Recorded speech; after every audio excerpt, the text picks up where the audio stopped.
Mr. Speaker, 12 months have passed since the innocent victims lost their lives in the worst killing rampage in this country. The scar of the victims' loved ones are still very difficult to heal. One of the reasons is that the investigation has been slow since day one, revealing little information and keeping the victims' families in the dark. And we know the final report is due in November of 2022, but details continue to trickle out through the media. When will the minister put the victims' families first and respect their right to information as guaranteed by the Canadian Victims' Bill of Rights? Minister. I thank the member very much for the question. And the tragic anniversary reminds us and deepens all of our resolve to ensure that we get the answers that the families need and that we take the actions necessary to ensure this does not happen again. Mr. Speaker, we listened to the families and the people of Nova Scotia who made it very clear that they wanted a full, independent, and comprehensive public inquiry into this. And so we listened to them, and we've appointed that public inquiry, and that work is ongoing.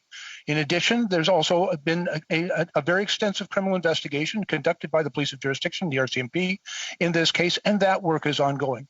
Mr. Speaker, we understand the traumatic grief being experienced by that community and by those families, and we will do everything we can. The honourable member for Lakeland. But it has been an entire year. The Portapique massacre started with domestic violence. The murderer's partner was assaulted and hid in sub-zero temps for hours after escaping her abuser.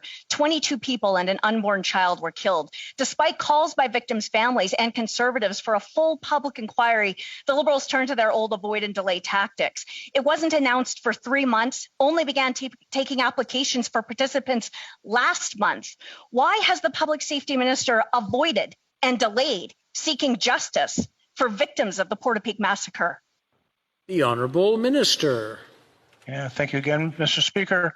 Mr. Speaker, in the hours and days immediately following this terrible tragedy, we worked with the province of Nova Scotia in developing a plan to initiate an immediate comprehensive review of all of the circumstances, reached out to a former Chief Justice of the province of Nova Scotia to conduct that review.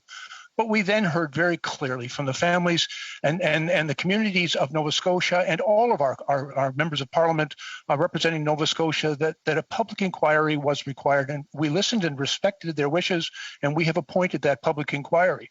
Mr. Speaker, we will do what is necessary to provide the answers to the family. We understand that a full and independent inquiry is what they want, and that's what we worked to deliver to them.